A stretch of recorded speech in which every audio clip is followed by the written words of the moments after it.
আমরা এবারে কলকাতা থেকে বেরিয়ে পড়েছি দক্ষিণ পূর্ব এশিয়ার এক ছোট্ট দেশ কাম্বোডিয়ার উদ্দেশ্যে, যেখানকার সিএম রিপে আমরা কাটাবো কেবলমাত্র 2টি রাত। তারপর সেখান থেকে চলে যাব ভিয়েতনাম। এই দুদিনের বিবরণ থাকবে কয়েকটি পর্বে।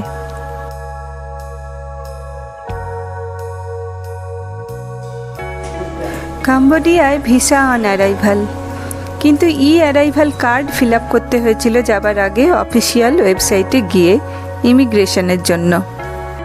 কলকাতা থেকে থাই এয়ারওয়েজের বিমানে রাত 1:55 ফ্লাইটে আমরা উঠে বসলাম।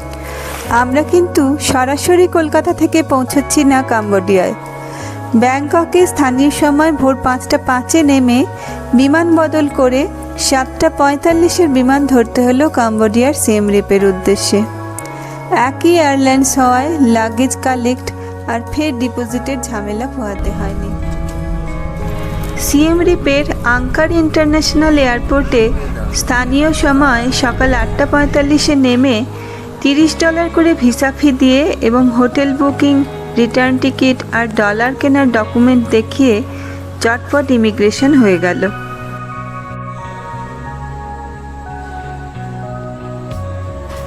মানি এক্সচেঞ্জে $100 ভাঙিয়ে 4 লাখ কাম্বোডিয়ান রিয়েল পাওয়া গেল।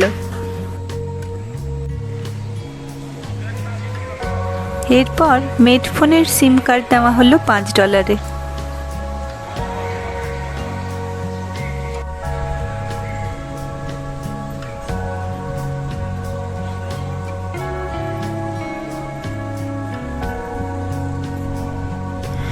হোটেলে যাবার জন্য এয়ারপোর্টেই অপেক্ষারত ট্যাক্সি ধরা হলো। রফা হলো $30। এখানে দেখলাম বেশিরভাগ জায়গাতে ডলারেই কাজ চলে। আমাদের কাছে উল্লেখযোগ্য হলো গাড়ির স্টিয়ারিং হুইল বাম দিকে, আর প্রত্যেক যাত্রীদের ঠান্ডা পানীয় জলের বোতল দেওয়া হয়। প্রচণ্ড গরমে খুবই স্বস্তিদায়ক ব্যাপার এটা।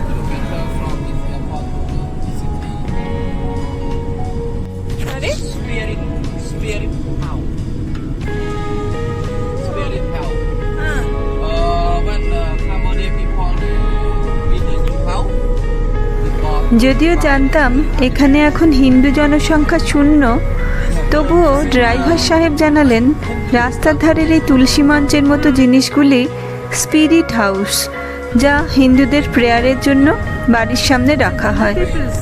এর আগে অবশ্য থাইল্যান্ড আর ইন্দোনেশিয়ার বালিতে দেখেছি এরকম আকৃতির জিনিস বাড়ির সামনে।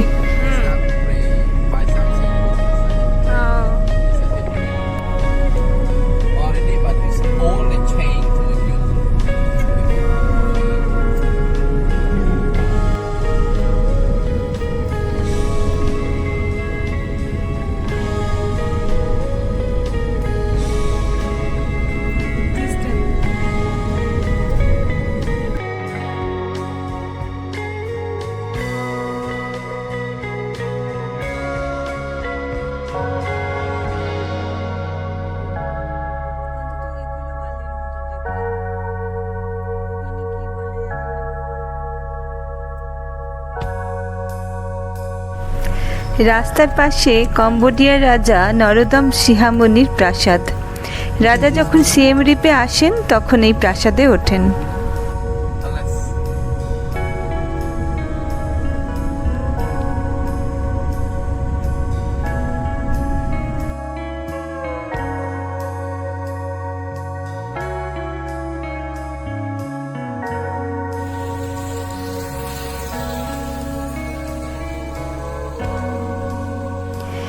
এয়ারপোর্ট থেকে 46 কিলোমিটার দূরে আমাদের হোটেল আঙ্কারল্যান্ড আরবান বুটিক হোটেলে আমরা পৌঁছলাম। প্রায় 1 ঘন্টা লাগলো আমাদের আসতে।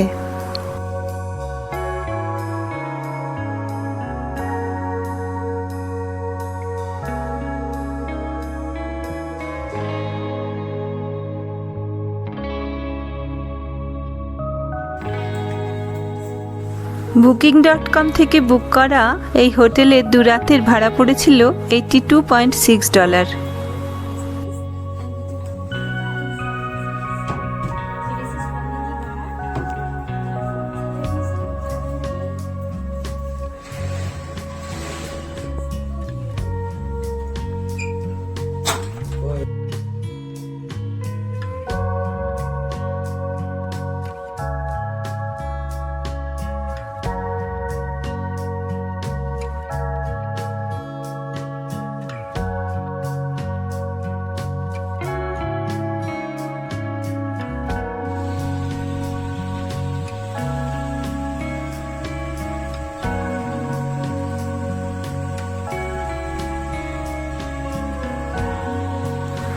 স্নান সেরে নিচে লাঞ্চের জন্য গিয়ে মনোমতো কিছু না পেয়ে পিৎজাই খেলাম।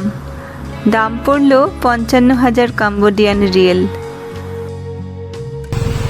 দুপুরে কিছুটা বিশ্রাম নিয়ে তারপর একটা টুকটুক ভাড়া করে চলে গেলাম সিএম রিপের বিখ্যাত পাব স্ট্রিট।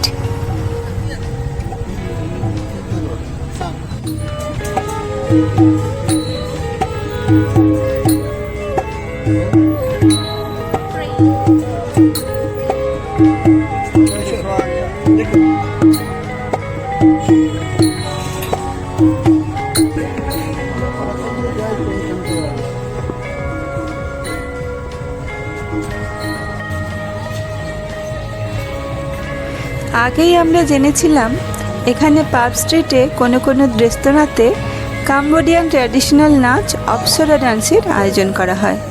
খোঁজ করে পৌঁছে গেলাম সেরকম একটি রেস্তোরাঁতে।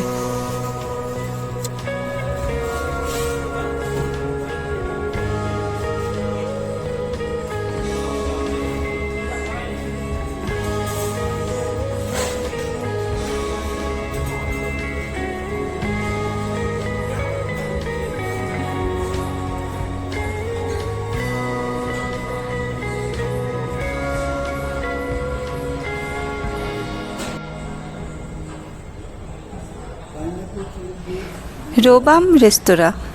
এখানে $12 ডিনার সহ অপ্সরা ডান্স দেখার ব্যবস্থা আছে।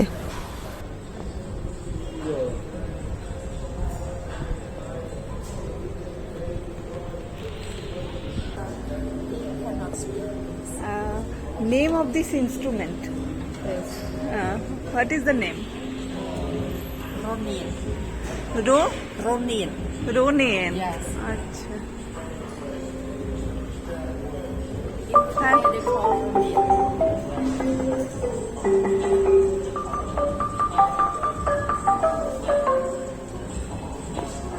Right? This? We have a conflict by the Gong Thom. Gong Thom. Gong Thom. Yes. In Khmer they call Gong Thom. Gong Thom. Yes. It is drum. Drum like. Yes. That is drum. This is drum. So this is a big drum, and this is a small drum. Yes, and this is the hand drum. Hand drum. Yes. Playing with sticks. Yes. It is hand. Yes. With hand. Thank you.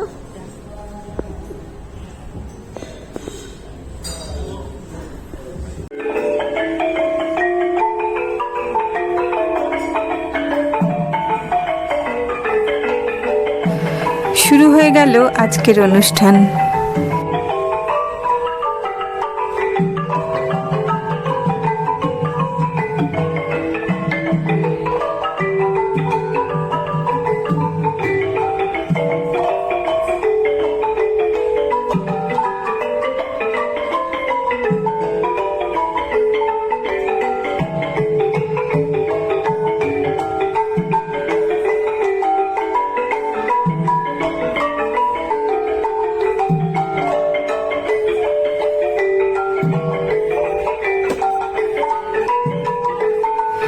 সর্বপ্রাচীন খ্রিস্টীয় 7ম শতকে সাক্ষ্য পাওয়া যায় অপ্সরা নৃত্যের, যদিও মনে করা হয় এরও প্রাচীন এই নাচ।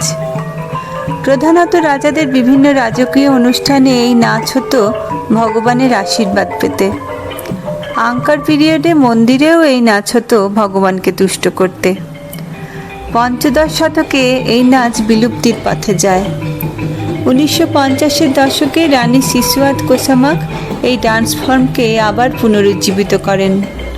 এরপরে অবশ্য 1975-এর দশকে আবার দুর্দিন আসে এই নাচের। তৎকালীন সরকারের পতনের পর আবার সমহিমায় উজ্জ্বল হয়ে ওঠে এই dance form.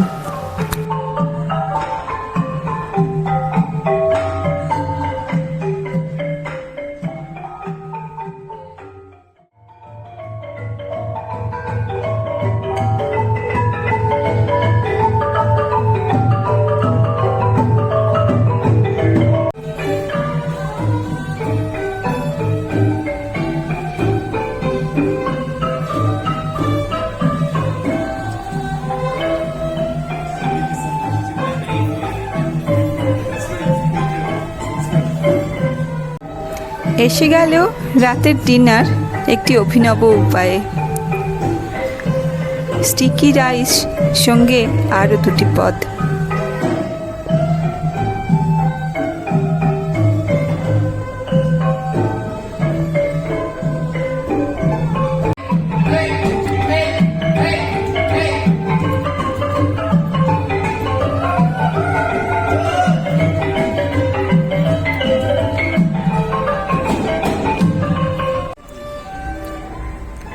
Please mention the name another time. Please tell. Crispy unsong. Crispy onsong. Yes. Crispy onsong. Inside is a black yellow bean. এই নাচটি কাম্বোডিয়ান রামায়ণের গল্প থেকে নেওয়া। শোভন মৎস্য আর হনুমানের গল্প। লঙ্কা যাত্রা সেতুবন্ধনের সময় সমুদ্রে ফেলা পাথরগুলি হারিয়ে যেতে থাকে। হনুমান খোঁজ নিয়ে দেখে এর জন্য দায়ী মৎস্যকন্যা শোভন মৎস্য। গল্পের শেষ হয় হনুমান আর মৎস্যকন্যার প্রেম দিয়ে এবং হারিয়ে যাওয়া পাথরগুলির উদ্ধারের মধ্যে দিয়ে। আমাদের বাল্মীকি রামায়ণে কিন্তু এই গল্প পাওয়া যায় না।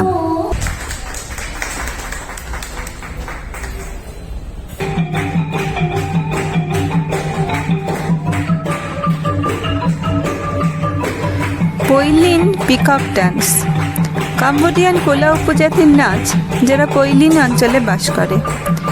বৃষ্টিকে আবাহনের জন্য এই নাচ করা হতো। এছাড়া দেশের খুশি ও সমৃদ্ধির জন্য এই নাচ করা হতো।